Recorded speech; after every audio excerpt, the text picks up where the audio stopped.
자, 10월 19일 수업입니다. 우리가 지난 시간에 이제 예외 처리라고 하는 걸 봤는데요. 지난 시간에 봤었던 내용은 일단 그 예외의 개념, 예외란 것이 무엇인지, 그렇게 해서 이제 예외라는 거는 이제 프로그램 입장에서는 예상치 못한 상황이에요.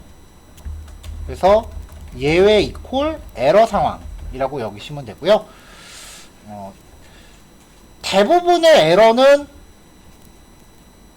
우리가 코드를 작성하면서 논리적인 구조로 그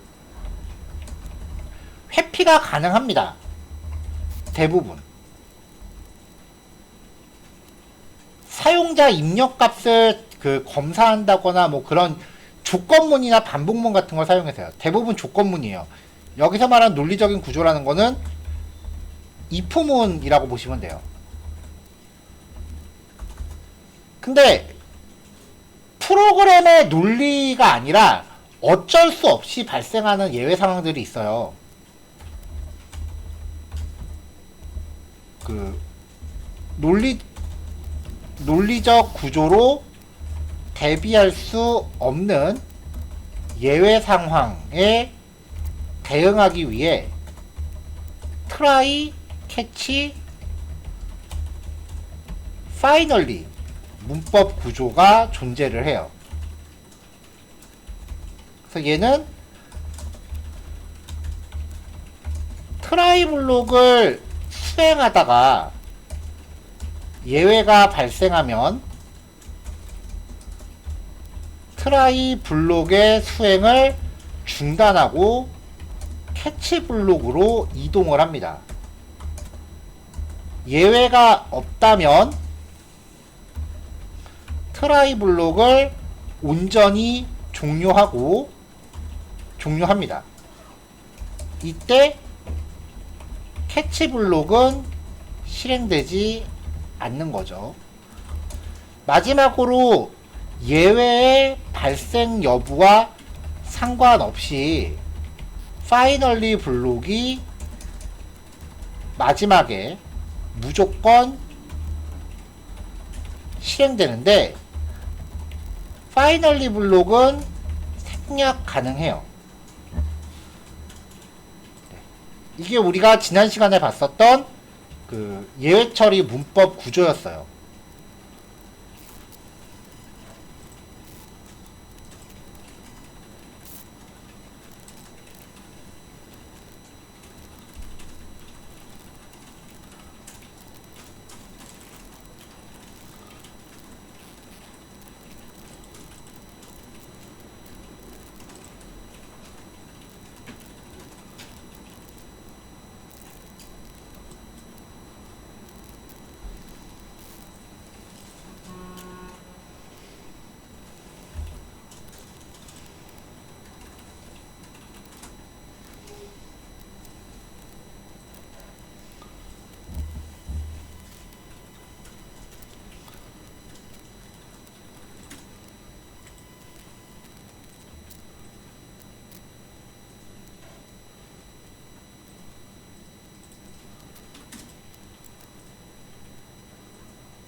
자, 그럼 이제 요 상황에 대한 그 어제 마지막 코드만 좀 다시 보죠.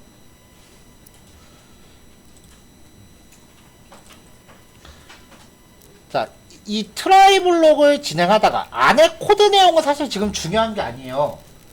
이 트라이 블록을 진행하다가 어떤 에러가 발생할 수 있다라는 거고요. 그 에러가 발생하는 순간 캐치 블록으로 점프한다는 거죠. 자, 이때 이 파라미터로 전달되는 ERR이라고 하는 요 객체는 그 자바스크립트 내장 클래스 중에 에러라고 하는 클래스가 있습니다. 이 클래스의 객체입니다. 그래서 저 에러의 이름과 메시지를 확인해 보면은 우리가 에러 내용을 이제 확인할 수 있다라는 건데, 썩 그렇게 도움되는 내용은 아니에요.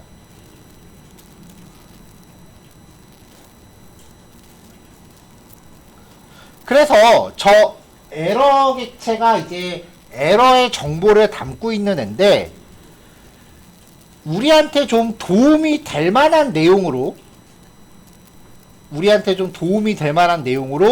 탈바꿈화 시키기 위해서 이 에러 객체를,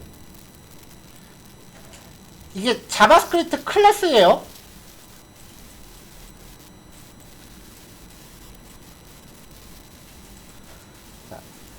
자바스크립트에 내장되어 있는 이 클래스가 갖고 있는 기능을, 근데 이 클래스 소스가 어디 있으니까 우리가 직접 고칠 수는 없고요.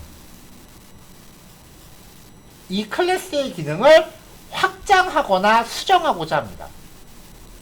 그래서 좀 더 효용성 있는 에러 정보를 표현하게 할 거예요. 실제로 저는 이 에러 클래스를 이제 그 베이스로 해서 노드 같은 거 만들 때 그 404라든지 500이라든지 그런 HTTP 에러 메시지를 표현하는 클래스를 만들어서 쓰고 있어요.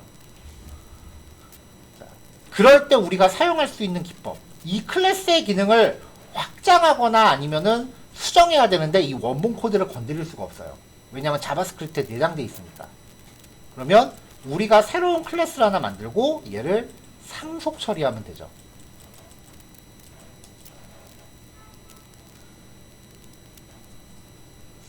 자, 이런 식으로 처리되는 클래스를 이제 그 에러 객체, 사용자 정의 에러, 뭐 그런 식으로 이야기를 합니다. 자, 요 부분에 대해서 그 이야기를 해볼게요. 자, 오늘 첫 번째 이제 어제 하던 12단원의 3번 파일입니다.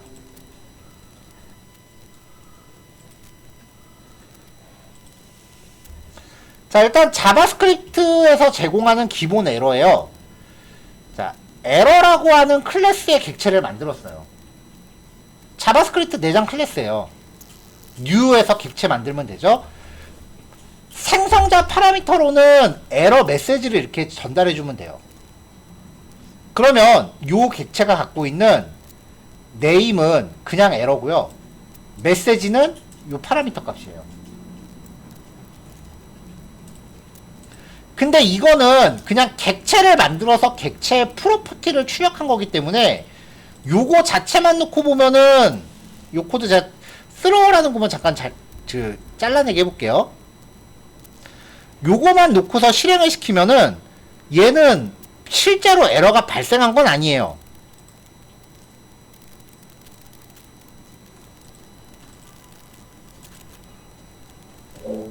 자, 그래서 여기서 명령 프롬프트를 가동해서 노드 03 해서 실행을 시키면은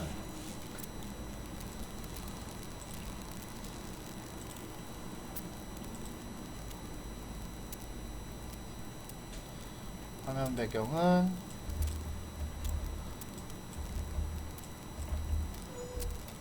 요 텍스트는 까만색.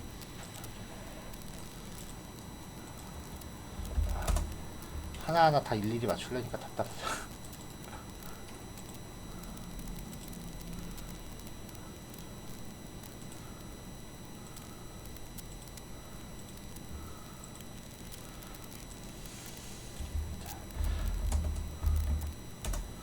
자, 이렇게 출력하면은 지금 이 에러 정보가 담고 있는 프로퍼티의 값을 출력한 거지 실제로 에러가 발생한 건 아니기 때문에 그 마지막에 있는 프로그램 종료라는 메시지가 출력하는 데는 아무런 지장이 없어요. 실제로 에러가 난 건 아니니까요. 그냥 클래스의 이름이 하필이면 에러일 뿐이에요. 근데 요 명령이 들어가면은 조금 얘기가 달라요. throw라고 하는 구문은요, 에러 클래스의 객체를 통해서 실제로 에러를 발생시킵니다. 그러니까 이 명령을 만나면은 우리가 자바스크립트 코딩 잘못해서 프로그램 뻗는 그 상황 있잖아요. 그 상황을 인공적으로 만들어버려요. 그래서 요 구문이 실행되면 우리가 굉장히 보기 싫어하는 그 에러 상황에 대한 메시지가 이렇게 표시가 되고요. 이렇게 표시가 되고요. 그리고 마지막 프로그램 종료는 출력이 안 되죠. 왜냐면 프로그램이 여기서 뻗었거든요. 반복문 잘못 돌리고 뭐 코딩 잘못하고 하면 겪는 그 에러 상황 있죠? 그거를 인공적으로 만들어 버리는 거예요.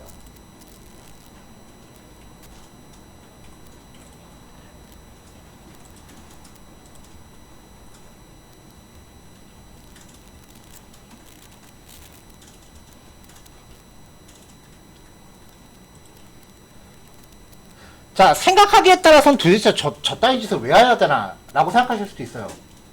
왜 멀쩡한 프로그램을 강제로 에러를 만들어, 그쵸? 이 얘기 다음으로 넘어갈게요. 4번입니다. 자, 마찬가지로 에러 객체를 만든 다음에요. 이 아까 만들었었던 그 스로우 구문을 트라이 캐치로 묶었습니다. 그러면 이 스로우 구문이 진짜로 에러를 발생시키는데 그게 트라이 블록 안에 있으니까 코드의 제어는 여기에서 캐치로 넘어가겠죠. 그럼 이때 캐치에 전달되는 이 ERR은 그 트라이 안에 있는 이 에러 객체예요. 네임은 에러라고 뜰 거고 메시지는 이상한 일이 벌어졌습니다라고 할 거고요. 에러가 발생했지만 트라이로 대비를 했기 때문에 프로그램이 다운되지 않고 13라인까지 멀쩡히 출력이 됩니다. 자, 그래서 4번 실행하면은 네, 이렇게 해서 에러가 발생을 했지만 프로그램은 정상적으로 종료를 해요.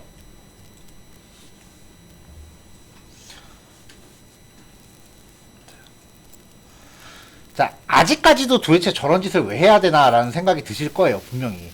저도 이거 처음 이 예외 처리라는 거를 처음 만났을 때, 진짜 저게 뭔 짓이지 싶었어요. 자, 5번 라인으로 갈게요. 자, 우리가 처음 어저께 상황을 처음 만났을 때, 고전적인 예외 처리라고 하면서 x와 y의 합을 계산하는데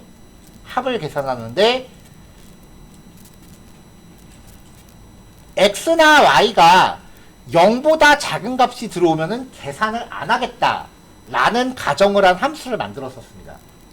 그래서 이때는 그 가정을 성립시키기 위해서 if문으로 처리하고 리턴 값이 0이 될 때는 x나 y가 뭔가 좀 잘못됐나 보다 라고 예측할 수 있다 그랬죠. 자, 근데 에러 객체가 들어오면요, 풀을 받아서요, x가 0보다 작으면 에러를 발생시켜요. 그럼 밑에는 실행 안 하고 여기서 뻗을 거 아니에요, 프로그램이. 그 다음에 y가 0보다 작으면 그때도 에러 객체를 만들어서 스로우 에러를 발생시켜요. 앞에 거는 아까 우리가 지난 시간에 봤던 거는 입력값이 마음에 안 들면은 프로그램이 이렇게 돌아가도록 if문으로 해놓은 거고, 이거는 입력값이 마음에 안 들면 진짜 나 안 해 하고 집어쳐버리는 거예요. 어떻게 보면 되게 극단적이죠. 진짜 에러를 발생시킨가 프로그램에서 다운될 거 아니에요.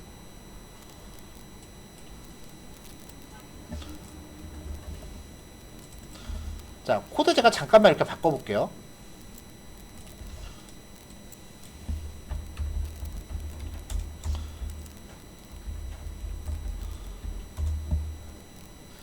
자, 이렇게 했다라고 하면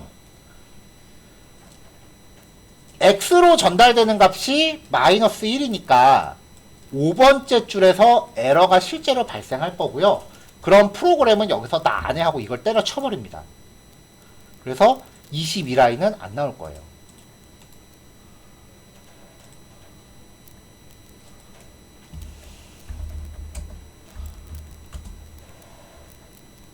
저장이 안 됐네요. 이렇게 실제로 이제 x가 0보다 작습니다라는 에러가 발생을 해요. 에러가 지금 이렇게 된 거죠. 에러 내용이. 그리고 진짜 때려쳐버렸어요. 근데 이건 너무 반항기가 심하죠, 코드가. 자, 이렇게 함수를 만들면서 결국 만들려고 하는 거는 요런 스타일이에요.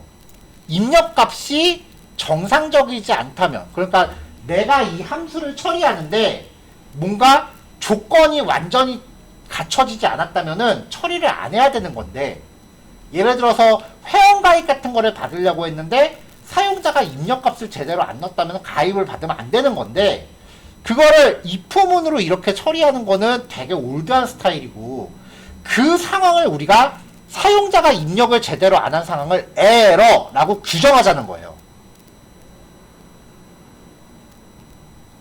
사용자의 어떤 행위가 우리가 만든 프로그램의 흐름에 순응하지 못한다면 그 상황을 명시적으로 에러라고 정의를 하자는 거죠. 여태까지의 에러는 코딩을 잘못해서 프로그램이 뻗는 상황이었다면, 이제부터의 에러는 우리가 정한 규칙을 준수하지 않는 상황을 에러로 보겠다는 겁니다. 그게 예외 처리예요.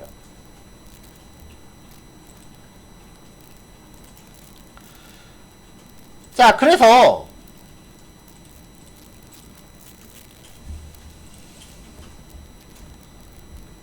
자, 코드 다시 되돌렸고요. 일단 A랑 B를 나중에 할당해야지 라고 해서 널로 지정을 해놨어요. 왜냐면은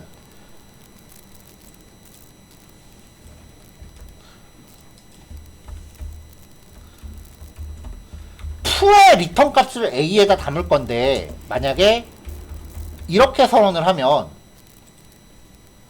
푸의 리턴 값을 여기다 넣어라 라고 하면은 이 A가 선언된 위치가 트라이 블록 아니죠.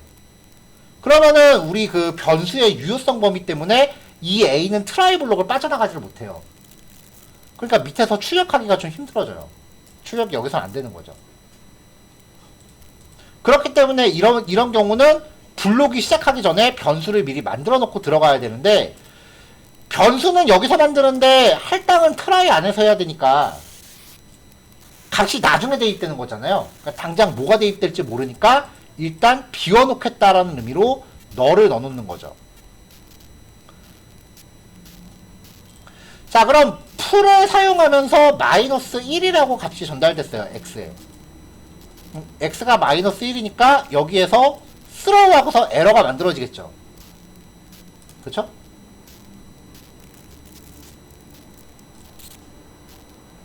그러면 이 함수는 정상적일 때는 x 더하기 y니까 숫자 값을 리턴해야 되는데, 지금 x가 0보다 작기 때문에 에러를 발생시켰다고요? 어떤 함수를 호출했는데 그 함수 안에서 에러가 이렇게 발생이 되면은 결국은 여기를 에러로 쳐요. 여기를 에러로 간주해요. 스로우한 지점부터 호출된 순서를 계속 역으로 따라가면서 그걸 다 에러라고 쳐요. 그래서 이 함수를 호출한 대로 역으로 따라갔더니 어라라 트라이로 감싸져 있네요. 그러면 이제 요 에러 객체가 캐치로 전달되면서 블록이 뛰는 거죠. 그럼 여기서 출력되는 내용은 에러 이름은 에러 내용은 x가 0보다 작습니다가 돼요. 그러니까 어떤 함수가 왜 실행이 안 됐는지 좀 더 디테일한 이유를 줄 수 있어요. 그냥 리턴 마이너스 1, 0 이렇게 그냥 정형화된 값을 주는 게 아니라 사용자한테 보여질 메시지를 굉장히 디테일하게 만들 수 있어요.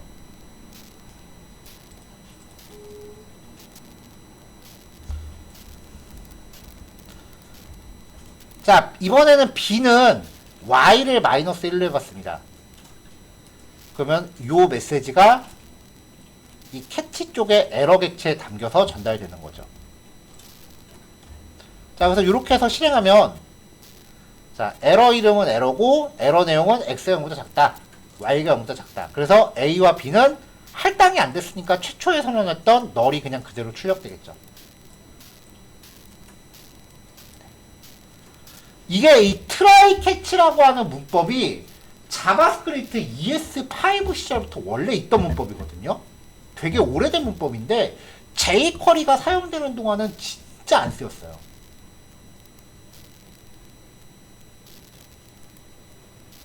jQuery까지는 프로그램이 그냥 뻗으면은 뻗나보다 그냥 놔뒀는데 요즘 그 프론트엔드는 에러가 났을 때 사용자한테 뭔가 메시지를 보여주는 거에 되게 진심이에요. 리액트 같은 경우. 왜냐면 그럴 수밖에 없는 게 자바스크립트는 실행하다가 에러가 나면 그냥 전체가 그냥 다운돼 버리잖아요. 근데 우리가 여태까지 알고 있던 전통적인 웹페이지 개발 방식은 HTML 파일을 만들어서요. 그 안에 자바스크립트를 끼겨 넣는 방식이었어요. 그러니까 자바스크립트가 에러가 나도 HTML은 멀쩡해요. 그러니까 사용자는 그냥 버튼 클릭해서 페이지 넘어가면 그만이에요. 에러 나도. 심지어는 에러가 나는지도 모르고 넘어가는 경우 가끔 있어요.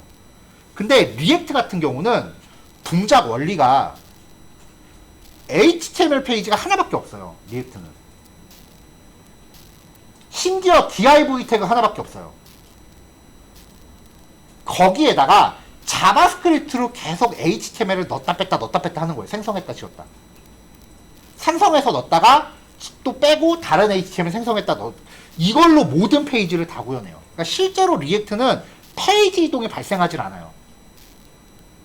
자바스크립트로 화면만 교체하는 거예요. 그거를 SPA라고 해요. 싱글 페이지 어플리케이션.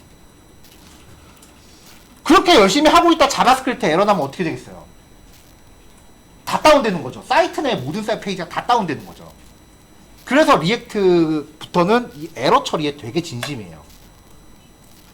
그러니까 안 쓰던 문법들이 많이 나오기 시작하는 거죠. 뭐 말 나온 김에 지금 요 얘기는 아마 제가 리액트 수업 안 할 것 같아서 지금 이 얘기는 아마 리액트 강의하시는 분들이 말을 안 해줄 것 같은데 일단 리액트를 공부하실 분들이 여기 많이 계신 것 같아요. 눈치 보니까. 근데 실무에서 리액트 안 씁니다. 저게 뭔 소리야 싶죠? 말이 되게 자극적이에요 지금. 근데 리액트 하셔야 돼요. 왜 그러냐면요. 제가 조금 전에 얘기할 때 리액트는 HTML 페이지 실제로 몇 개라고요? 한 개죠. 화면만 계속 바꿔치기 하는 거지 실제로 물리적인 페이지가 있는 게 아니에요. 그래서 리액트는요. 검색 엔진의 쥐약이에요. 검색 엔진 노출이 안 된다는 게 리액트의 가장 큰 단점이에요. 그걸 극복하려면 백엔드가 관여를 해야 돼요. 그래서 리액트랑 백엔드를 적절하게 융합해 놓은 거를 이제 서버 사이드 렌더링이라고 해요. 리액트 자체는 싱글 페이지 어플리케이션인데 이거를 이제 백엔드 쪽에서 실행시킨다라고 해서 서버 사이드 렌더링이라는 기술이 나중에 나와요. 그래서 그거를 이제 다루는 프레임워크가 Next.js라는 게 있어요. 근데 리액트의 세계관을 확장한 거지 전혀 다른 건 아니거든요. 그러니까 리액트를 완벽하게 섭렵하시면 저 같은 경우는 Next.js 공부하는데 4시간, 6시간 걸린 것 같아요. 세팅하는 것만 좀 바뀌면 나머지 리액트 그대로 가거든요. 그러니까 리액트를 열심히 하시되 실무에서는 거기에 뭔가 얹어서 가야 된다는 거. 그냥 그 얘기를 조금 자극적으로 드리려고 약간 드립을 쳤어요. 그러니까 여기에서 리액트를 만약에 공부하신다라고 하면은 아마도 그 어플리케이션 구현보다는 화면 UI 구현에 많이 집중을 할 거예요. 왜냐면은 그 대부분 리액트 하시는 분들이 그 퍼블리싱에서 이제 단계별로 올라가신 분들이기 때문에 그 화면 구성하는 거에 좀 많이 진심이세요. 그러다 보니까 이제 그런 그 실제로 그 리액트 자체의 단점 같은 거에 대해서는 좀 소개를 좀 잘 안 하시는 것 같아서 말 나온 김에 한번 제가 그 말씀을 드려봤어요. 노드 하시는 분이 안 계셔갖고 저보고 계속 노드만 하래요. 재미없는데. 자, 1교시 여기까지 진행할게요. 예제가 설명할 내용은 많은데 코드가 그렇게 많지는 않아요. 오늘 게 거의 대부분 이래요. 자, 요거 8시까지 정리하시고요. 8시 10분에 이어서 진행할게요.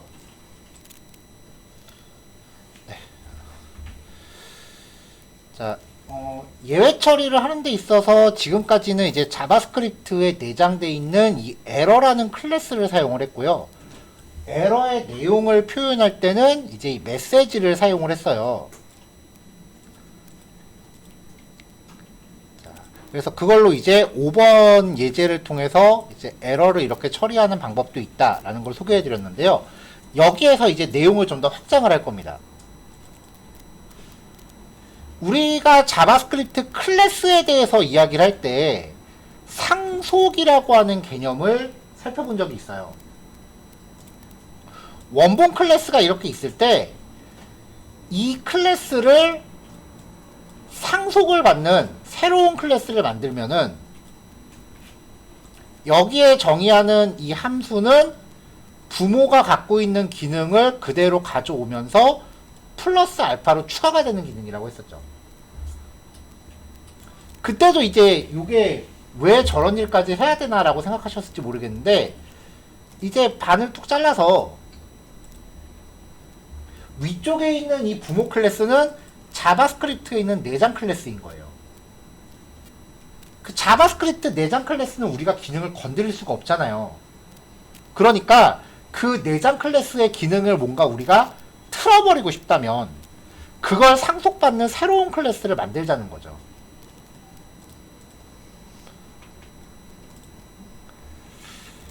자, 그래서 에러 클래스를 상속받는 엑스레스 에러라고 하는 클래스를 만들었습니다. 이 에러 클래스의 객체를 만들 때 에러라고 하면서 여기다가 메시지를 보냈죠. 그냥 객체 만들 때요. 그 말인즉슨 이 클래스가 생성자를 갖고 있다는 얘기예요. 부모 클래스가 생성자를 가지면 부모 클래스가 생성자를 갖고 자식 클래스가 생성자를 또 갖고 있으면 이 자식 클래스의 용도는요. 부모의 생성자를 강제로 호출하는 용도예요. 왜냐면은 이 에러라고 하는 클래스의 객체가 에러 메시지를 요구하고 있는데 자식 클래스의 객체를 만들면서 만약에 요만큼의 생성자가 없다면 이 자식 클래스의 객체는 new xless error 그냥 이렇게 만들고 끝날 겁니다. 근데 그렇게 되면은 얘가 부모 즉 new error 한 다음에 메시지를 이렇게 전달하는 이 객체를 확장하는 건데 얘를 어떻게 해요? 그러니까 이 메시지 내용을 자식한테 줘서 부모한테 토스하게끔 하는 거예요. 그때 사용하는 게 슈퍼라고 하는 키워드예요. 그래서 엑스레스 에러가 자기의 생성자로 메시지 내용을 받은 다음에 그걸 부모한테 토스합니다. 그리고 슈퍼.name 부모 클래스가 갖고 있는 name이라는 값을 엑스레스 에러라고 재정의를 해줘요.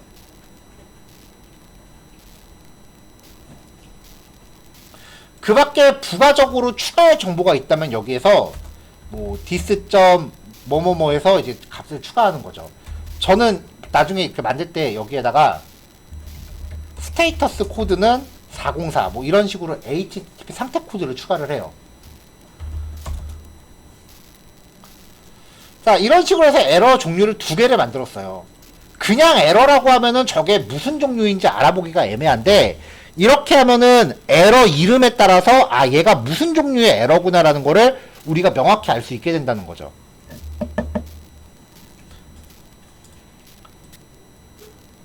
자, 그러고 나서 이제 푸 객체를 만들면서요. throw new xless error x가 0보다 작으면 x가 더 작다라는 에러를 발생시키고요. y 값이 0보다 작을 때는 yless 에러를 발생을 시킵니다. 자, 그 다음에 밑에 코드는 아까랑 비슷해요. 자, 그러면 풀을 호출하면서 첫 번째 파라미터를 x 마이너스 1로 주면은 요 에러로 전달되는 이 이름은 엑스레스 에러가 되겠죠. 엑스레스 에러. 그 다음에 y가 마이너스 1이면은 요 에러점 네임은 와이리스 에러가 되겠죠. 그러니까 에러의 종류를 명확히 구별할 수 있게 된다는 거예요.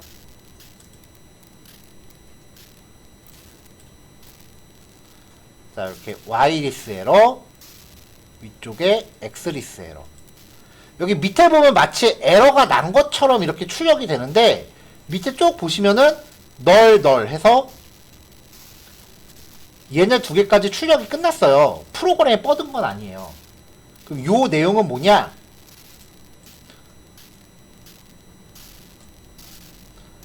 콘솔.에러라고 출력하면서 이 에러 정보를 주면은 우리가 평상시에 보던 그 에러 메시지가 나와요. 그럼 실제로 코딩할 때는 여기 요 두 줄은 사용자한테 그 메시지 박스 같은 걸 표시해서 뭐 처리에 실패했으니까 조금 이따 다시 해주세요 뭐 그런 메시지를 보여주는 거고, 이 콘솔.에러는 웹브라우저의 에러 정보를 출력해서 개발자가 보도록 하는 거예요.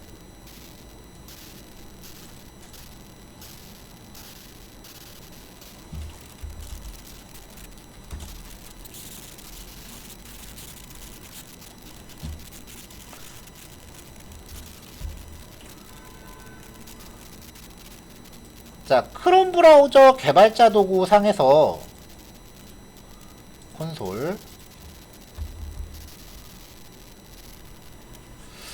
컴퓨터가 엄청 느리네요.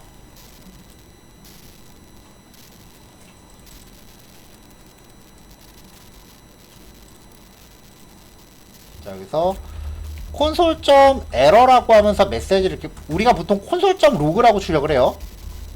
로그라고 하면서 메시지를 이렇게 출력을 하면은 그냥 이렇게 평상시처럼 이렇게 출력이 되는데, 콘솔.에러라고 하면서 이렇게 메시지를 출력하면은 브라우저에서 이렇게 빨간색으로 이렇게 출력이 돼요.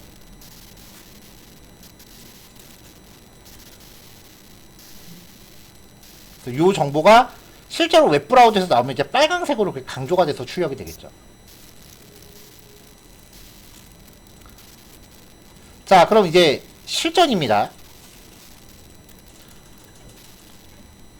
자, 이거 실습 어려워요. 여태까지 했던 것 중에 아마 최강일 거예요.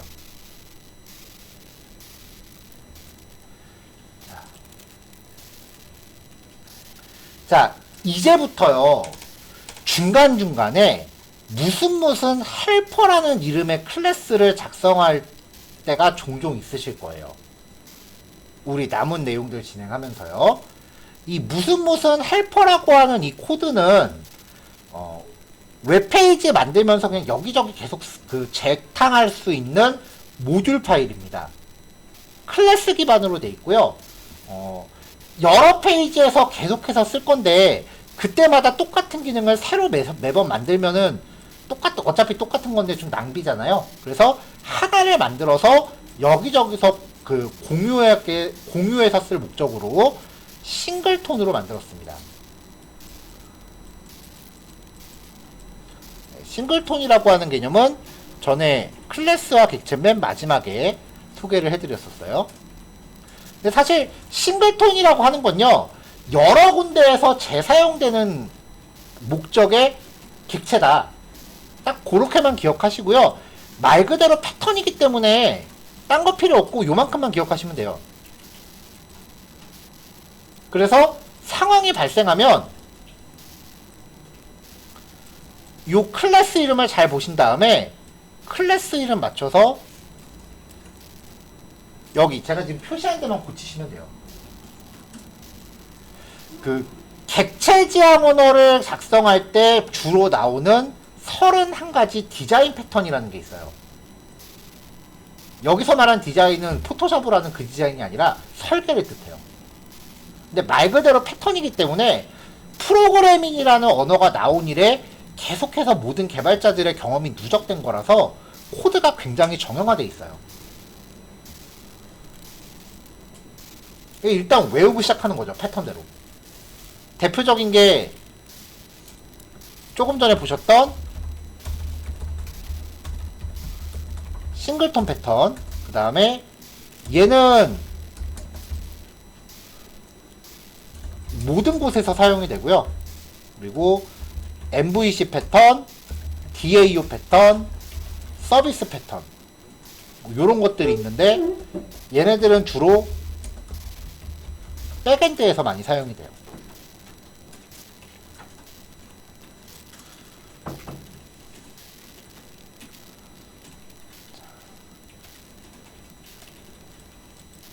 그러니까 바꿔 말하면은 백엔드 만들 때는 코드를 작성하는 기본 왁구가 잡혀 있다는 얘기예요. 그래서 개념만 이해하면 사실 백엔드가 코드가 되게 기계적이에요. 자, 어쨌건 이 싱글톤 패턴으로 만들 겁니다.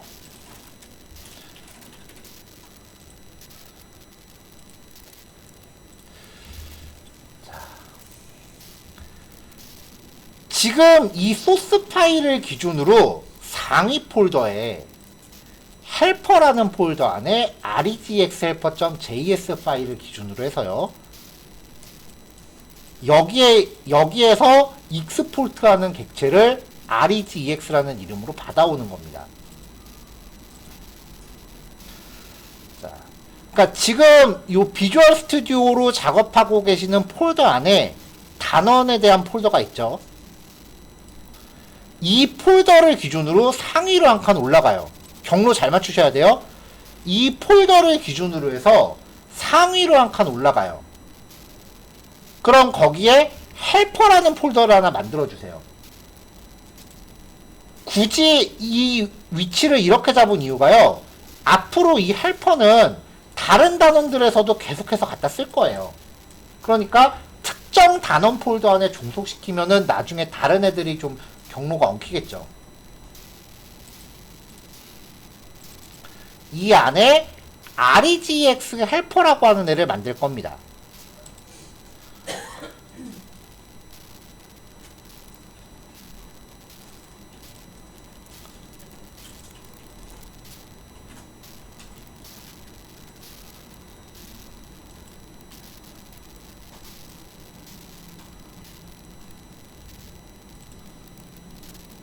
잠시만요.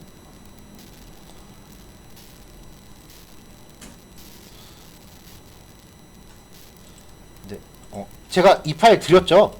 안 드렸나요 혹시? 네, 이 파일이 배포가 안 됐죠?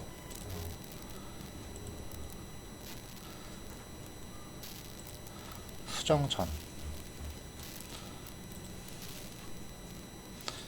네, 그럼 요 파일만 제가 지금 얼른 그 이미지 떠갖고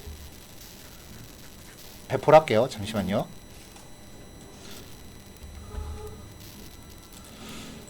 헬퍼들은 흰색으로 할까?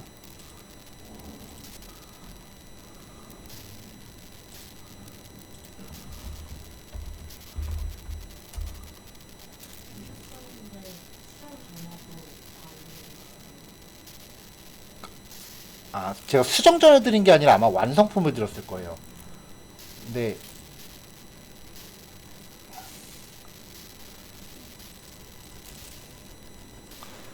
근데 그 완성품이 HTML에서 사용되는 거를 목적으로 해서 만든 거고, 지금은 우리가 지금 HTML이 없으니까 이 수정 전 거를 쓰셔야 돼요.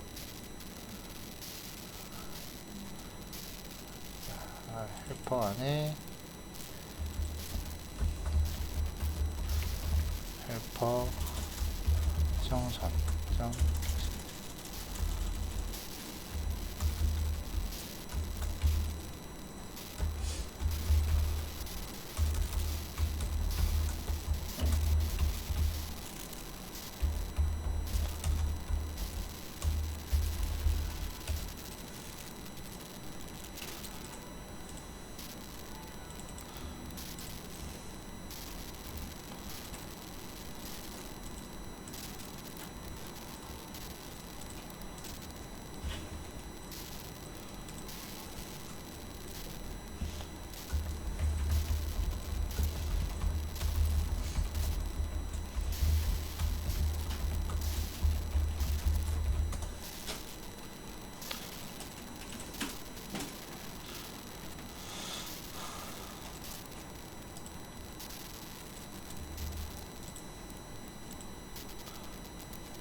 테마.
카카오톡이 어디 실행 중?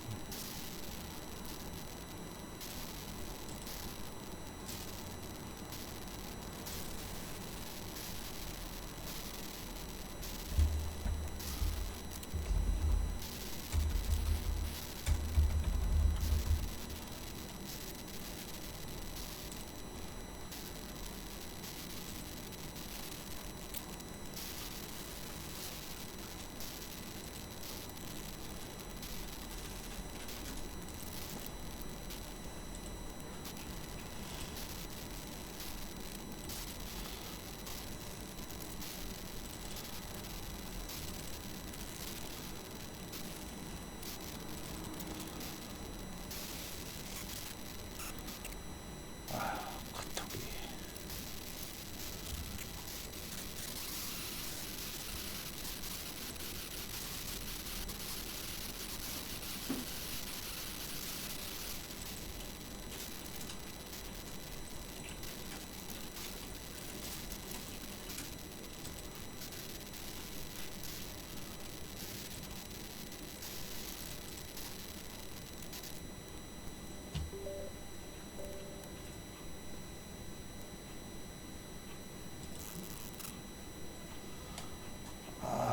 컴퓨터 너무 느려.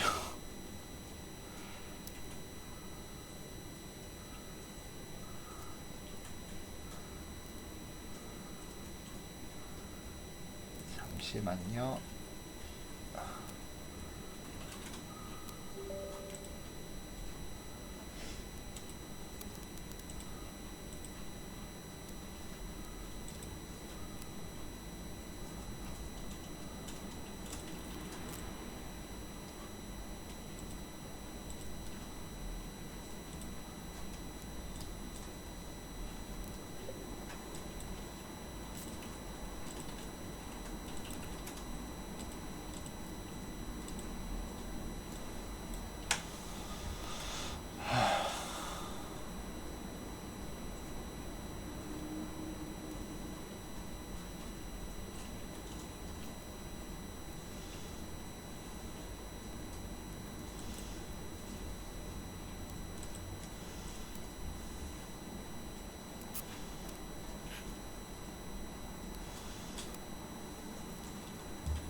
네, 그냥 그러지 마시고요.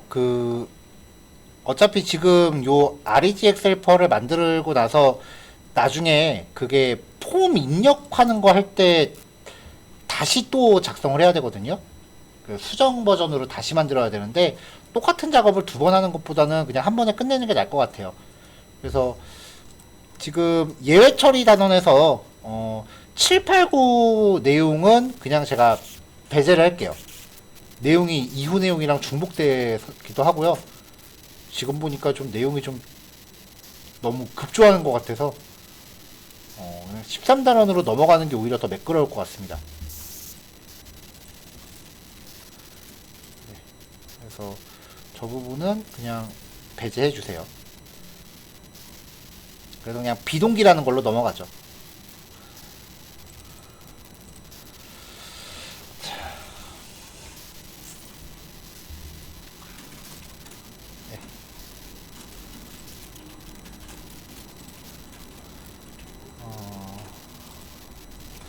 자바스크립트를 작성하면서 이제 가장 난해한 개념 중에 하나가 비동기 처리예요.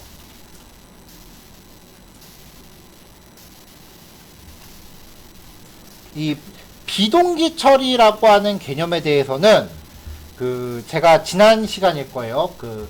자바스크립트 배열 관련 함수 말씀드리면서 빵 봉지 까는 거에 비유해갖고 말씀을 드린 적이 있어요. 순차적으로 그냥 다 순서대로 실행하는 거를 동기 처리라고 하고요.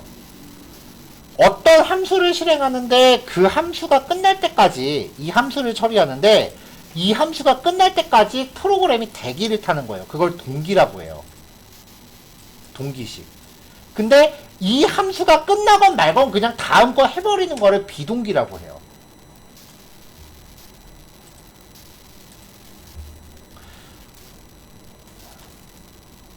자바스크립트 같이 UI와 관련된 기능이 많은 프로그램들은요, 비동기 이슈가 굉장히 많아요. 왜냐면은 버튼을 하나 눌렀을 때 이 버튼을 통해 동작되는 함수가 실행하는데 10초가 걸렸다라고 가정을 했을 때 이게 만약에 동기식이라면은 버튼 하나 누르고 10초 동안 아무것도 못하고 기다려야 돼요. 그럼 프로그램이 되게 답답해지겠죠.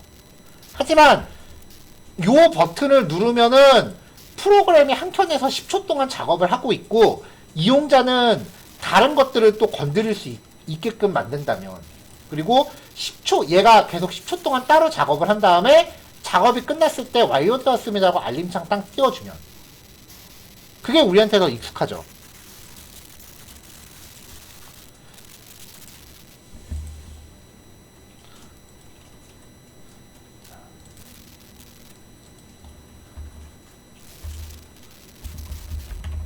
다음 시간부터 아무래도 노트북을 가져와야 될 것 같아요. 컴퓨터 너무 느려요. 자, 이 웹페이지를 제가 지금 열었는데 지금 탭이 자동차에 맞춰져 있어요. 여기에서 만약에 웹툰이라고 하는 탭을 열면은 자바스크립트는 웹툰에 대한 목록을 실시간으로 백엔드한테 네트워크로 받아와요. 이게 그냥 단순히 div 숨겨놓고 보였다 숨겼다 하는 게 아니에요.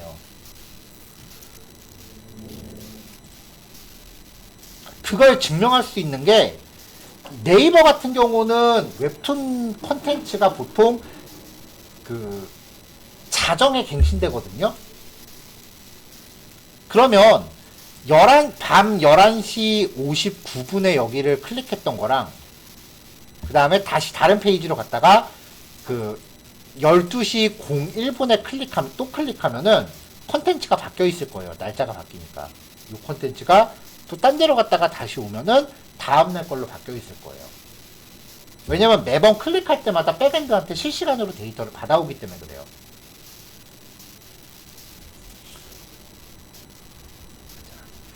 근데 만약에 요 웹툰을 눌렀을 때 요 화면이 갱신되는데 우리나라 인터넷은 그 정도까지는 아니겠지만 한 5초가 걸렸다고 치자고요. 그러면은 우리가 생각하는 UI는 어떤 거냐면요, 요 영역이 로딩 중이다 라고 하면서 가운데에서 뭐가 뱅글뱅글 돌고요, 뱅글뱅글 돌아가는 동안 우리는 이거 클릭해서 딴 거 볼 수 있어요. 그게 비동기예요. 요 영역이 작업을 하고 있더라도 다른 영역은 멀쩡하게 쓸 수 있는 게 비동기예요. 멀티태스킹. 근데 동기식이라면 여기가 로딩이 끝날 때까지 웹페이지 아무것도 못 건드려요. 그래서 자바스크립트는 그 비동기 처리라는 거에 굉장히 진심이에요.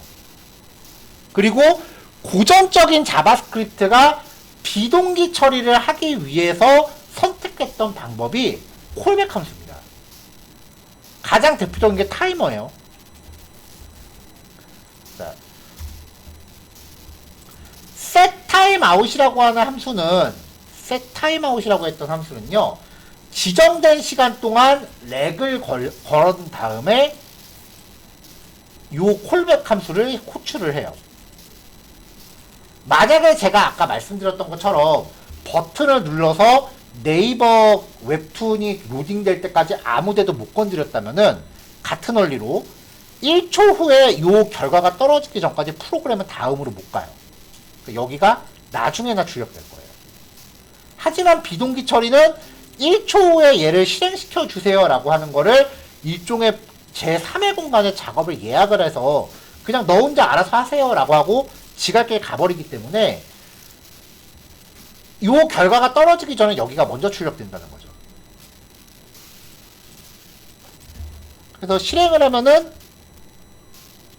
추천 중이라고 먼저 나온 다음에 당신의 추천 결과는 이라고 해서 랜덤 함수, 이거 우리 전에 봤었던 랜덤 값 뽑는 기능이에요. 그래서 숫자 값을 이제 가져오겠죠. 자, 그 다음에 랜덤 값을 뽑은 후에 또 한 1초 정도 기다렸다가 저 숫자 값이 짝수면은 당첨, 홀수면은 당첨이 아닌 걸로 한번 해보자고요.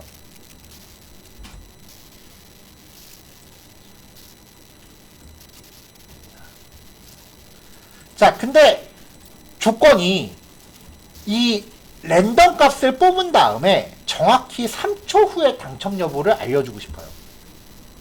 그러니까 어떤 비동기 작업이 진행이 된 다음에 그 작업의 후속 결과로 뭔가 하고 싶어요. 그러면은 비동기 작업은 이 콜백 안에서 이루어지니까 거기에 대한 후속 작업도 이 콜백 안에서 처리돼야 돼요. 근데 비동기 작업의 후속으로 비동기를 한다면, 예를 들어서 그 백엔드랑 연동한 결과로 다시 한번 백엔드 처리를 해야 된다면, 어떤 케이스냐면요, 결제 페이지에서 내가 결제 버튼 누르면 일단 그 KCP 같은 데랑 백엔드 연동을 해요. 결제 대행사랑 따로 연동을 하잖아요. 그리고 나서 우리 백엔드랑 연동해서 결제 완료 처리를 한다고요. 이게 만약에 지네들끼리 각각 동작하면은 결제 완료되지 않았음에도 우리 백엔드한테 데이터를 들고 가는 수가 생겨요. 이거는 반드시 결제 대행사와의 연동이 완료된 다음에 결제 완료로 넘어가야 되는 거죠. 반드시 순서가 정해져야 되는 거죠. 이런 경우에 콜백 안에 콜백이 들어가요. 콜백 안에 콜백이 들어가요. 자바스크립트는 이러한 상황을요, 콜백 핵이라고 부릅니다. 이게 백엔드에서 좀 유독 심해요. 백엔드 코드에서.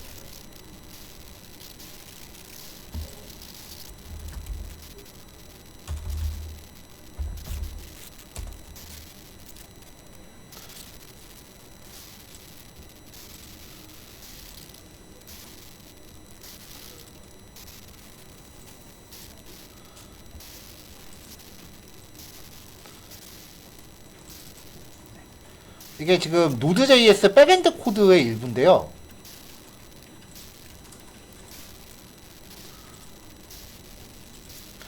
자, 어떤 처리를 한 다음에 여기에 대한 후속 처리로 또 콜백이 들어가요. 전체적으로 지금 이만큼이 콜백 함수의 일환이에요. 근데 그 안에 또 콜백이 들어가고, 그 안에 또 콜백이 들어가고, 또 콜백이 들어가고. 그러니까 비동기 처리를 연속적으로 수행하면 자바스크립트 코드가 이렇게 만들어져요. 아이고. 이 안에 또 코드가 있고, 또 코드가 있고, 또 코드가 있고, 또 코드가 있고, 이런 식으로 만들어져요. 되게 지저분해요, 이거.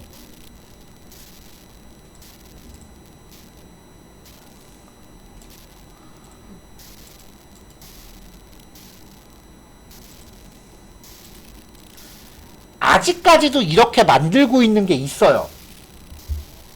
대표적인 게 jQuery예요. 그래서 jQuery밖에 다뤄보시지 않은 분들은 그냥 원래 그런 거보다 하고 가실 수밖에 없을 거예요. 왜냐면 비교 대상이 없으니까. 근데 그 ES6 이상 버전을 다뤘다가 jQuery를 딱 보면은 코드가 되게 지저분해요. jQuery 다뤄보신 분들은 아실 거예요. 일단 달러 펑션 하고서 여기에 이렇게 시작한 게 jQuery죠.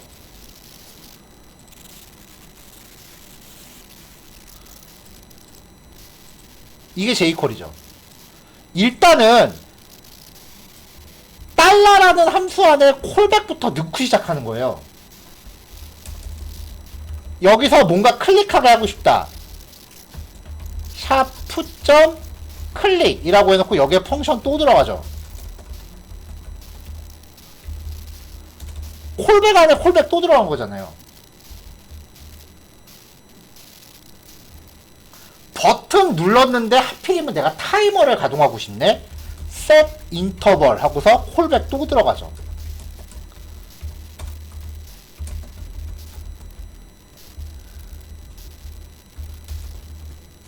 이게 되게 심해요, jQuery가. jQuery는 그리고 이렇게밖에 못 짜요. 그래서 jQuery가 되게 그 코드가 효율성이 없다라고 되게 욕을 많이 먹는 거예요.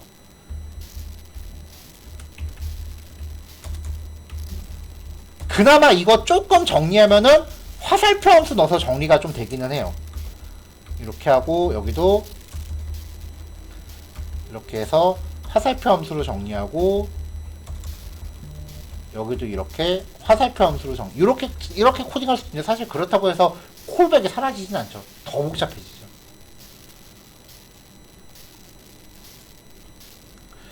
그래서 ES5의 제일 큰 목표가 이 콜백 해를 없애버리는 거였어요.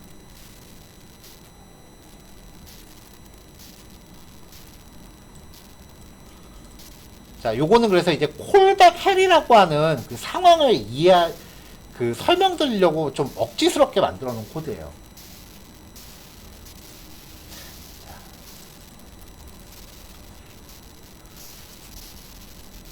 이제부터 코드 흐름이 되게 웃겨요. 동대문에서 땀 맞고 서대문 가서 화풀이 하는 그런 식의 코드예요. 나는 분명히 A라는 함수를 호출했는데 실행은 저기 있는 엉뚱한 B가 돼요. 그래서 이거는 그냥 통째로 외우셔야 돼요. 어쩔 수 없어요. 자, ES5에서 그 콜백 헬 방식의 비동기 처리로부터 탈피하기 위해서 만든 ES6의 꽃 프로미스입니다. 이 프로미스라는 객체가 ES6 진입 장벽을 되게 높여준 녀석 중에 하나예요. 근데 적응되면 진짜 얘만큼 편한 애가 없어요. 사실 이거 자체는 조금 애매하고요. 이 프로미스에서 조금 더 발전돼서 나온 게 ES7의 async await라는 게 있어요. 걔가 진짜 자바스크립트 문법을 획기적으로 간소화시켜요. 일단 거의 비동기 처리의 콜백 함수를 다 없애버려요. 진짜 99.9% 없어요.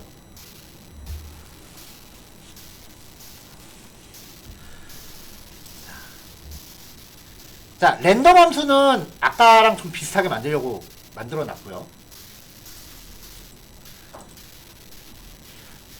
프로미스를 가동하기 위해서는요, 프로미스라는 객체를 리턴하는 함수를 하나 만드셔야 돼요.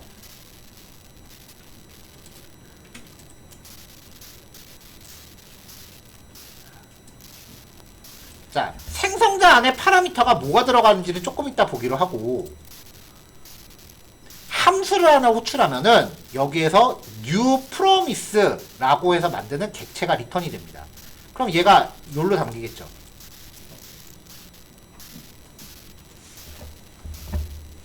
자, 그러면 저 new promise라고 객체를 만드는 저 안에서 비동기 작업이 이루어집니다.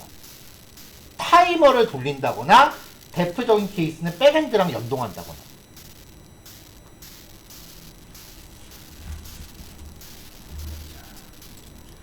그 작업을 이 객체를 만들면서 생성자로 줘요. 콜백으로요.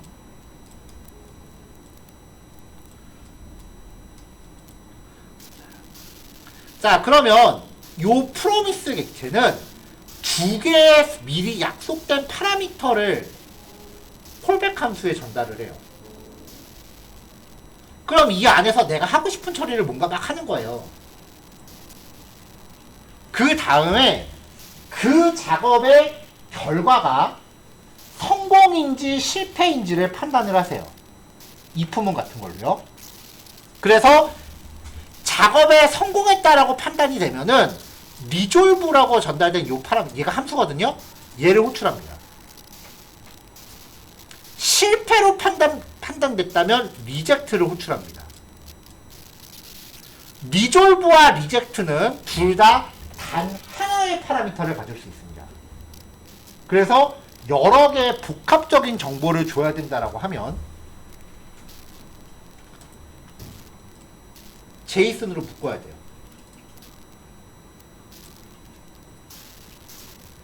대체로 이 프로미스를 리턴하는 기능은요, 우리가 직접 만들 일은 아마 거의 없고요. 인터넷에 있는 오픈소스를 다운받았더니 걔가 프로미스를 지원한다 라고 하면은 콜백 헬이 아니라 좀 간편하게 쓸 수 있다는 얘기예요. 어쨌건 이 안에서 요 함수를 하나 만들면서 이 안에서 성공과 실패를 판단해서 리졸브 혹은 리젝트가 호출이 됩니다.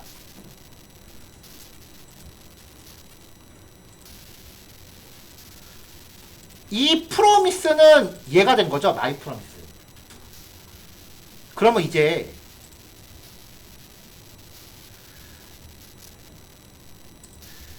이 마이 프로미스한테요, 메서드 체인으로 함수들을 이어요.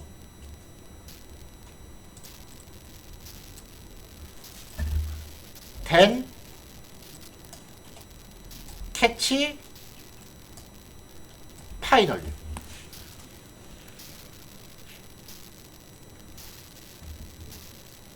then과 catch와 finally는 각각 콜백 함수를 갖습니다. 콜백 안에 콜백이 또 들어가는 게 아니라 콜백이 그냥 직렬로 이렇게 나야 되는 거예요.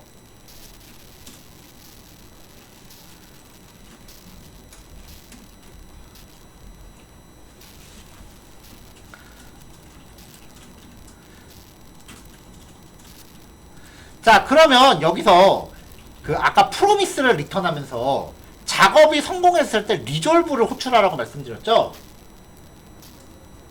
그러면 이 파라미터가요, then한테 연결된 이 콜백을 호출합니다.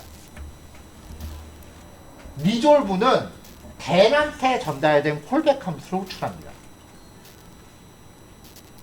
이걸 어떻게 이해해요? 그냥 외워야 돼요. 이거는 답이 없어요.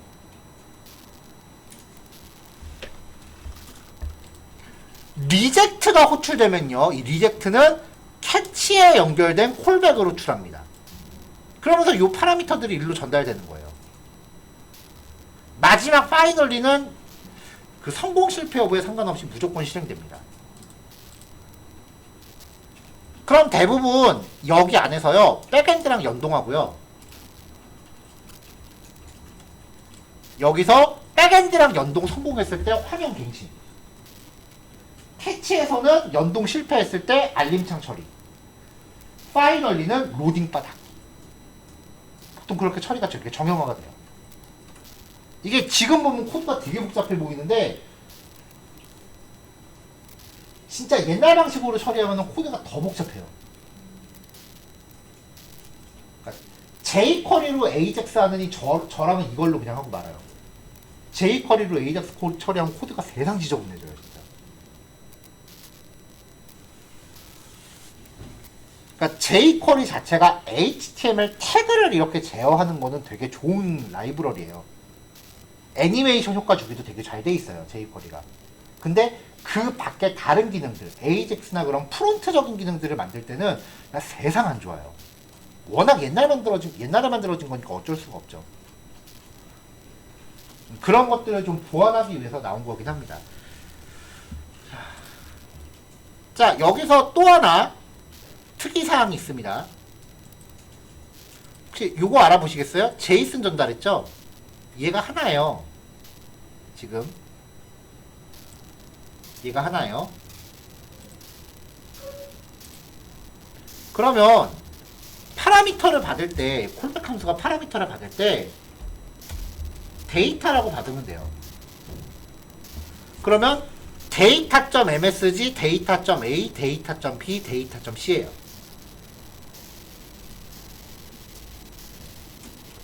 그쵸?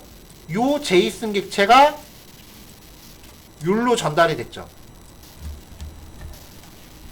그러니까 제이슨 객체 하나를 보낸 거니까, 왜냐면 리졸브랑 리젝트는 파라미터를 하나밖에 못 보내요. 그래서 여러 개를 보내야 될 상황이 생기면 하나로 묶어야 돼요. 그때 제일 만만한 게 제이슨이에요.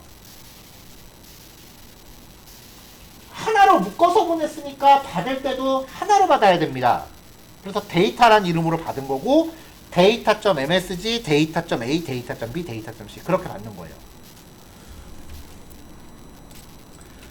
그러면 이제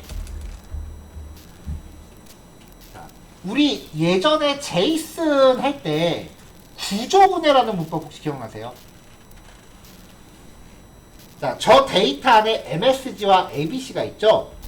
콘스트. 내가 MSG랑 AB까지만 쓸 거다. 라고 하면은 MSG, AB 이렇게 정의하고 여기다가 데이터 대입하면은 데이터.a가 MSG로 복사되고 이렇게 변수가 하나씩 분리되는 거였어요. 필요 없는 거는 버리시면 되고 쓸 거는 이렇게 정의하시면 되죠.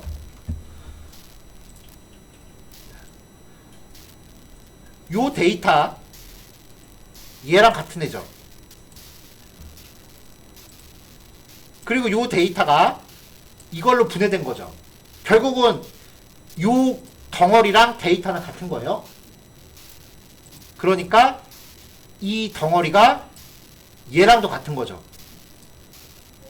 그래서 파라미터가 콜백 함수 같은 경우에 파라미터가 제이슨 객체로 들어가면요, 파라미터 만들 때부터 구조분해해서 받아요.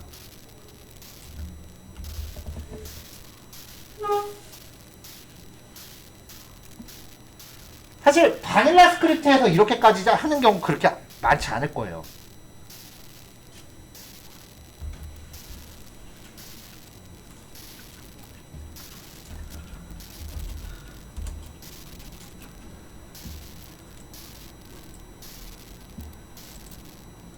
이게 제가 언제부턴가 이게 수업하면서 여기 계신 분들이 다 리액트 나중에 들으실 거다라고 생각을 하다 보니까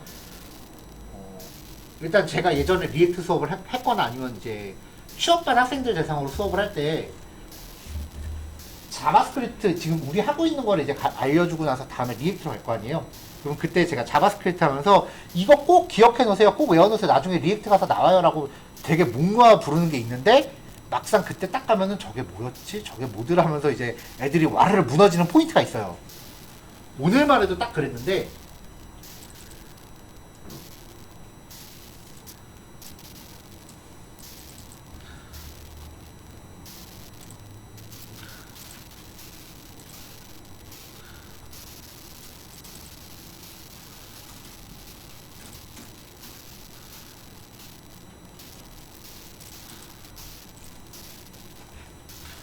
자, 이게 지금 리액트 코드거든요. 여기 보시면은 myprops 서브라는 함수를 하나 만드는데, 요 파라미터 안에 name과 age라는 값 두 개가 들어있는 상황이에요. 근데 이런 상황이면은 name과 age와 합의가 들어있다라고 하면 아예 함수를 정의할 때부터 이렇게 잡아버려요. 아예 함수를 정의할 때부터. 아마 리액트 시중에 나와 있는 리액트 책 보시면은 저렇게 만들어져 있는 코드가 70% 이상일 거예요. 그러니까 구조분해가 거의 매 예제마다 밥 먹듯이 나와요. 그래서 특히 함수 파라미터 단에서 구조분해하는 거 조금 전에 말씀드린 거 좀 눈여겨보셔야 되고요. 그 코드가 변해가는 과정은 제가 아까 한번 보여드렸잖아요. 녹화돼 있으니까 그 나중에 다시 리뷰하실 때 그 부분 좀 열심히 보시고요.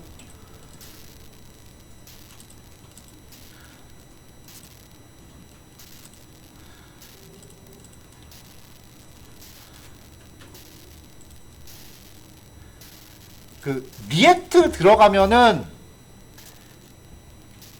HTML 태그 안에 자바스크립트 구문이 같이 들어가요. 그게 HTML 태그 이게 정식으로 얘기하면 HTML은 아니에요. JSX라고 부르는 건데, 어쨌건 이 안에서 중괄호를 때리면 저 안에서 이제 자바스크립트 표현식을 쓸 수 있어요. 자, 이 표현식이 여기서 뭘 할 거냐면은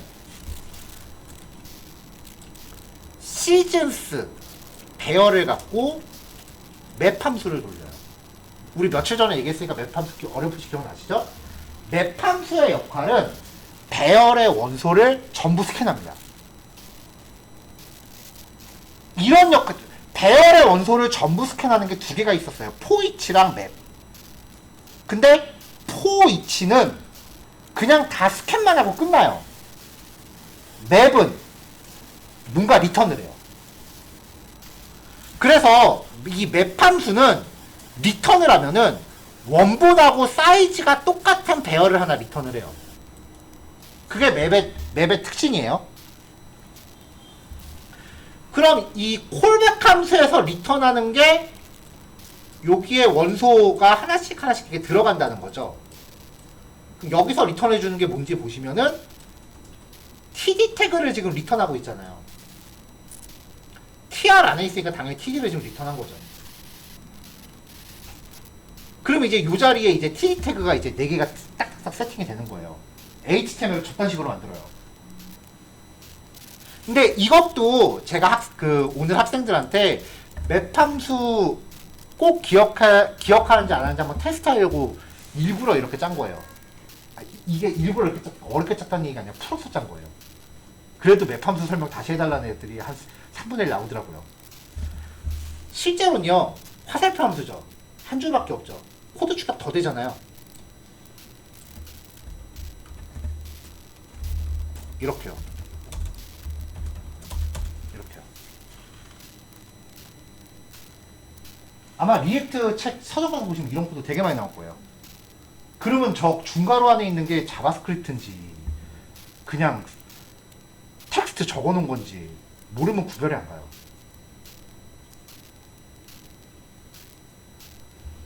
리액트가 이런 식으로 이 최신 문법을 되게 많이 활용을 해요. 진짜 좋아요. 최신 문법. 제일 많이 눈여겨보셔야 되는 게 그 구조 분해하고 맵 함수 쓰는 거.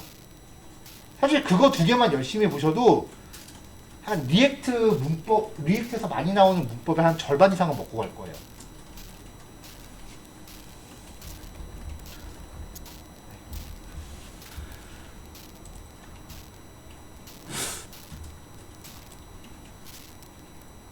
자, 어쨌건 다시 돌아와서 프로미스는 그냥 이렇게 딱 틀을 잡혀 있습니다. 틀이 다 잡혀 있고요.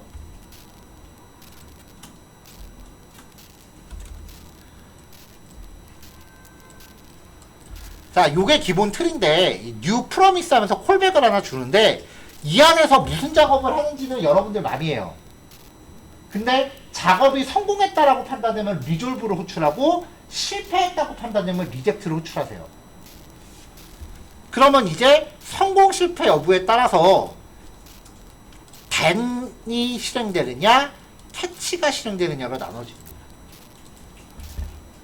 자, 요거는 랜덤 숫자를 기반으로 하는 거기 때문에 실행할 때마다 결과는 좀 다르겠죠?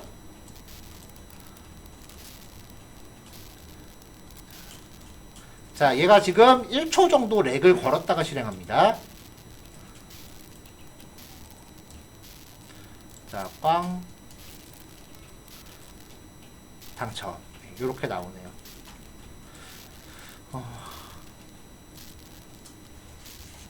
네, 얘기가 좀 원래 요 예제에서 해야 되는 얘기보다 좀 더 깊게 얘기하느라고 시간이 좀 오래 걸렸는데 아마 묵수하신 바 진행하시는데 되게 많이 도움이 되실 거라고 생각해요.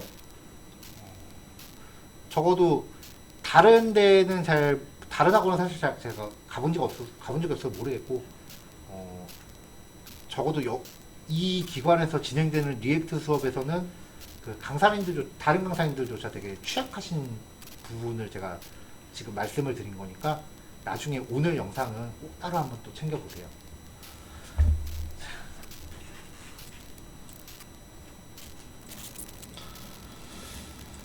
자, 비동기 처리의 마지막 3번 예제입니다. async await라고 하는 내용인데요. 일단 프로미스를 리턴하는 함수를 작성하는 것까지는 앞의 예제랑 똑같아요.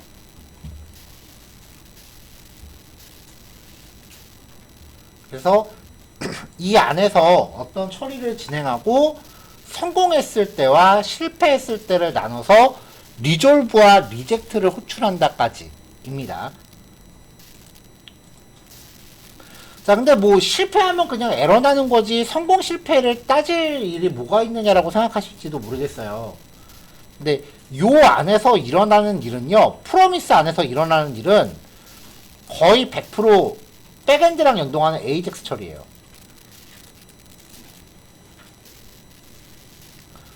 근데 우리가 웹브라우저에 주소를 입력하다 보면은 그 HTML 쓰면서 이제 링크 탑 다니면서 웹서핑을 하다 보면은 웹서핑이 제대로 안 되는 경우가 생겨요.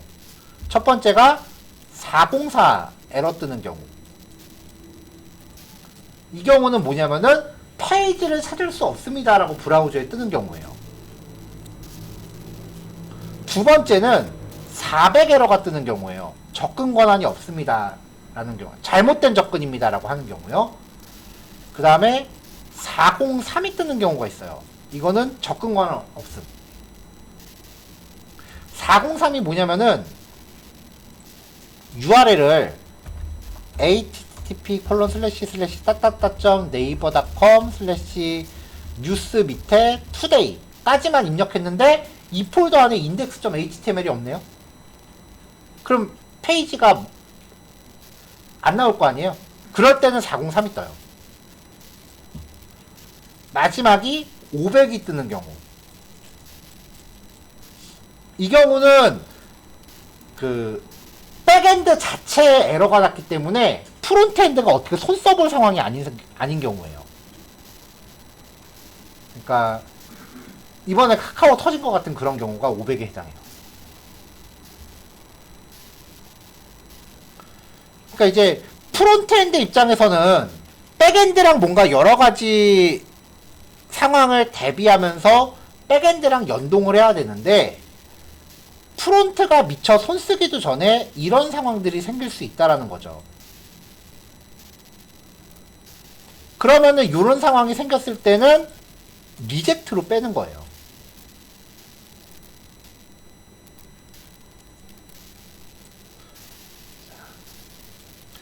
자, 그러면 이제 리졸브와 리젝트를 이렇게 선택적으로 호출하면 앞의 예제 같은 경우는 den과 catch와 finally로 나눠지는데, 일단 요거 뭐 주석 빼고 본다고 쳐도요. 얘도 콜백 안에 콜백이 있고 또 그 밑에 콜백이 있고 또 그 밑에 콜백이 있어서 글이 그렇게 깔끔해 보이진 않아요, 사실은. 그나마 이게 장점이 뭐였냐면 성공했을 때와 실패했을 때 코드를 완벽하게 분리할 수 있다. 그 정도가 다였어요, 사실은요. 그래서 요거를 조금 더 깔끔하게 정리하려고 된 시도가 async await예요.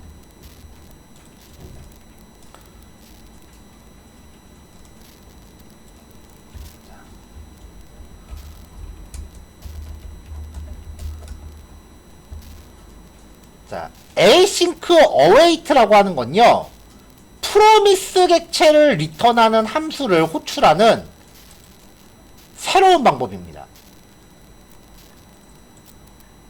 일단 첫 번째 조건이요, 이 프로미스를 리턴하는 함수를 호출하기 위해서는 반드시 함수를 하나 만들어야 됩니다.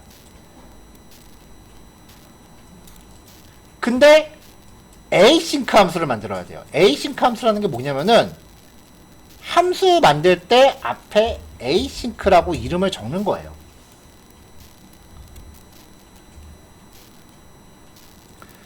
자, 그러고 나서 프로미스를 리턴하는 기능을 호출하는데 await를 붙여서 호출합니다. 그래서 async await예요.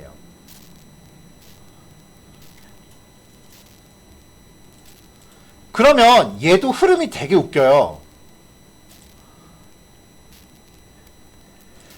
작업을 성공했을 때 리졸브가 호출되잖아요. 그러면은 요 제이슨 객체가 리졸브에 전달하는 이 제이슨 객체 파라미터가요. 성공하면 그냥 리턴돼요. 그냥 리턴돼요. 따로 콜백 처리할 필요가 없고요. 그냥 리턴 받으면 돼요. 그럼 저게 성공했을 때 결과값으로 들어와요. 그 다음에 실패했을 때 전달되는 이 제이슨 객체는요. 캐치블록의 에러 객체로 전달돼요.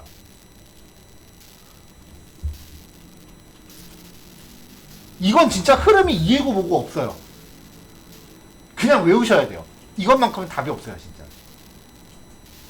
이거 왜 그럴까라고 물어보시면 저도 이건 설명을 못 드려요. 그냥 저도 외웠어요.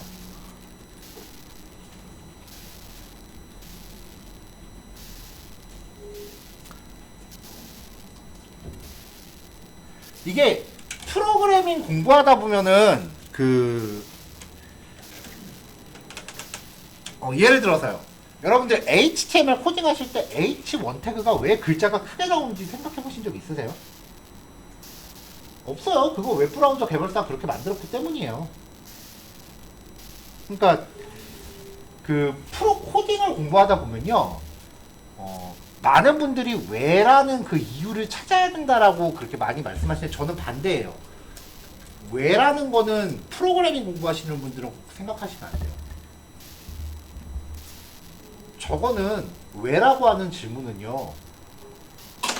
인문학에서 하는 거예요. 인간은 왜 태어났나? 우주는 왜 생겼나? 그런 거예요. 공학은 왜라는 거를 처음부터 생각을 못해요. 대표적인 게 의학이죠. 어떤 병에 대해서 그 질병이 왜 발생했는지 그런 걸 찾는 게 아니라 증상들을 다양하게 관찰을 해서 거기서 공통적인 특징을 뽑아내는 거라고요. 공학은 사례를 많이 봐서 거기서 공통된 특성을 꺼내시는 거예요. 코딩도 마찬가지예요. 다양한 예제를 보셔서 거기서 공통된 규칙을 찾으셔야 돼요. 그게 그 다음 단계의 원리가 되는 거고요. 이 대표적인 게 이런 거 같아요. 이거는 왜라는 걸 떠올리시면 안 돼요, 도대체. 그냥 외우세요. 받아들이세요. 흐름이 이래요. 그리고 마지막으로 파이널리는 성공 실패 여부에 상관없이 그냥 나오는 거죠. 그래서 대체로 이제 요 단계에서 로딩바를 뿌려요.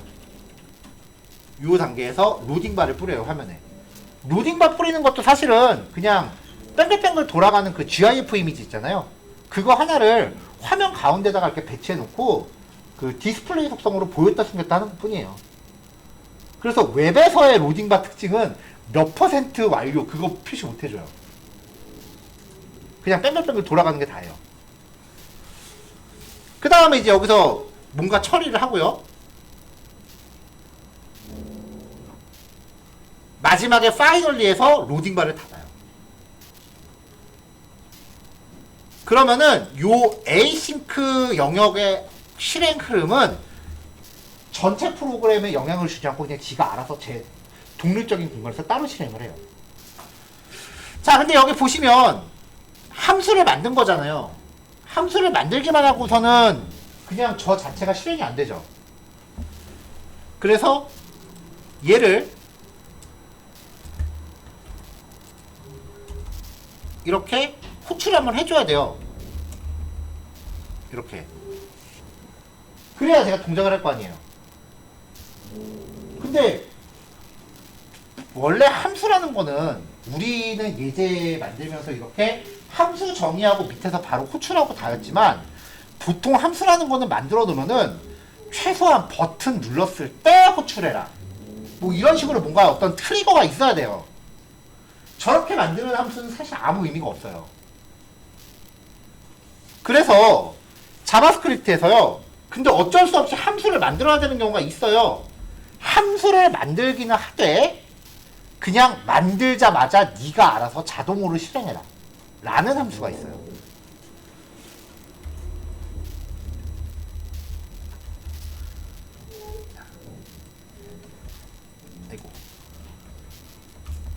일단 잠깐 에이싱크 뺄게요.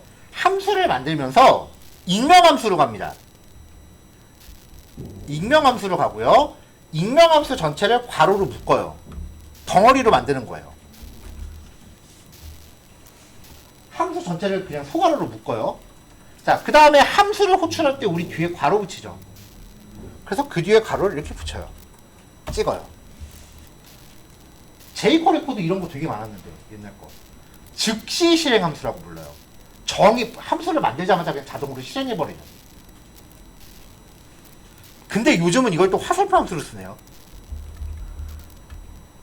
펑션 빠지고 안에 화살표 들어가고. 자, 근데 지금 우리가 하는 건 async await였죠? 그래서 async 키워드가 앞에 붙여주면은 비동기 처리를 위한 즉시 실행 함수가 됩니다. 이게 아마 자바스크립트 문법 중에 가장 최신일 거예요. 그러면 이제 요 프로미스를 리턴하는 이 함수, 여기에서 백엔드와 연동하는 처리를 구현을 하고요. 백엔드와 연동하는 처리를 구현을 하고 여기서 결과 처리를 하는 거죠.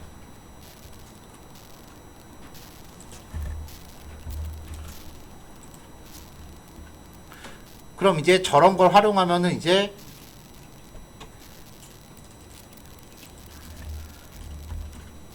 전에 보여드렸던 것 같은데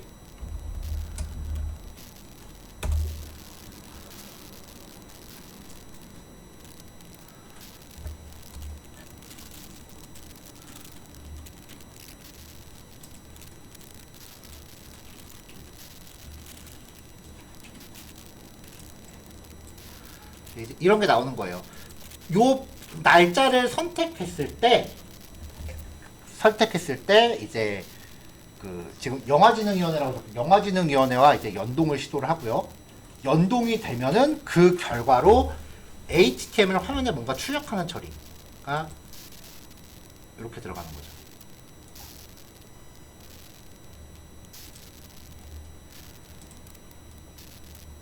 그러면 이제 대부분 프로미스를 리턴하는 요거는요, 그냥 인터넷에서 오픈소스 받아서 씁니다. 플러그인 쓰듯이. 그러니까 지금 이거는 프로미스라고 하는 기법의 전체적인 흐름을 오늘 말씀드린 것 뿐이지, 실제로는 우리가 클래스라고 하는 거를 공부하기 시작한 이후부터는 하루 예제의 절반 정도는 내장되어 있는 걸 갖다 쓰거나, 우리가 클래스라는 거 처음 봤는데 그 이후에 클래스가 나올 때마다 클래스 안 만들었어요. 오늘만 해도 에러라는 클래스, 내장 클래스 갖다 쓴 거잖아요. 내장 클래스라는 개념을 말씀드리려고 그 클래스 자체를 설명했던 거고요. 오늘 같은 경우도 이제 비동기 처리할 때 async await를 쓰기 위해서 프로미스라는 개념이 필요했던 건데, 정작 이 프로미스 자체는 jQuery 플러그인 쓰듯이 그냥 인터넷에서 오픈소스 갖다 써요. 우리는 이때 Axios라는 애를 쓸 거예요. 얘가 이제 AJAX 처리하는 라이브러리인데 종류가 되게 많아요. 저 한 분야만 해도 벌써 서로 경쟁하는 애들이 되게 많은데, 저는 그냥 앞뒤 안 따지고 다 무조건 엑시오스만 써요. 왜냐면은 다른 애들은 바닐라 스크립트용, 리액트용, 백엔드 노드용 다 따로따로 써야 되는데, 저 엑시오스는 지금 말씀드린 세 군데에서 동시 사용이 다 가능하고 코드가 다 똑같이 전개돼요. 그러니까 뭐하러 복잡하게 이것저것 해요. 한 큐에 끝내야지. 자, 어쨌건 여기까지 해서 그 자바스크립트의 이론에 대한 부분 정리를 모두 끝냈습니다. 아마 첫 단원부터 요 13단원까지 내용들은 진짜로 이제 컴퓨터공학 전공에서 받는 그 커리큘럼 그대로 온 거기 때문에 내용 자체가 되게 생소하신 부분이 많을 거예요. 한 번에 절대 이해 안 돼요. 예를 들어서 예외 처리 같은 경우는 저도 처음에 공부했을 때는 진짜 이해를 못하고 있었어요. 심지어 이제 대학 졸업하고 이제 회사 생활을 몇 년 할 거 아니에요? 제가 회사 생활 한 9년인가 하고서 이제 강사 생활 시작했는데, 회사 생활 하면서도 예외 처리의 의미를 이해를 못하고 그냥 계속 회사 다녔어요. 기계적으로 코딩만 했어요. 그리고 강사 생활 시작하고 한 3년 정도 지나니까 설명하다 보니까 이제 저는 이해가 되더라고요. 그 예외 처리를 이해하는데 그러니까 12년 걸렸던 얘기예요. 진짜예요. 거짓말 아니에요. 그러니까 지금 당장 이해가 안 되는 건 당연한 거예요. 되게 쉬운 개념은 아닌데, 분명히 이 내용들 잘 쟁여놓으시면 이런 내용들을 앞으로 계속해서 접할 거예요. 근데 그때마다 우리 같이 공부했던 내용들 다시 한번 펴보시면 그래도 그때는 그래도 막 어렴풋이 알고 넘어갈 수 있거든요. 그게 누적되면 한 번에 이해되는 게 아니라 종이에다가 얇은 물감으로 여러 번 덧칠한다고 생각하세요. 그럼 언젠간 진해지잖아요. 그렇게 접근하셔야 돼요. 꾸준히 오시는 게 답이에요. 운동도 하루에 9시간 하면 병납니다. 하루에 30분씩 꾸준히 해야 효과 있죠. 자, 오늘 여기까지 하고 마치겠습니다. 다음 시간부터 이제 HTML 파일이랑 같이 자바스크립트 할게요. 네, 그동안 고생하셨어요. 지루한 견디시느라. 다음 시간부터는 좀 눈에 보이니까 재밌을 거예요. 마칠게요. 수고하셨습니다.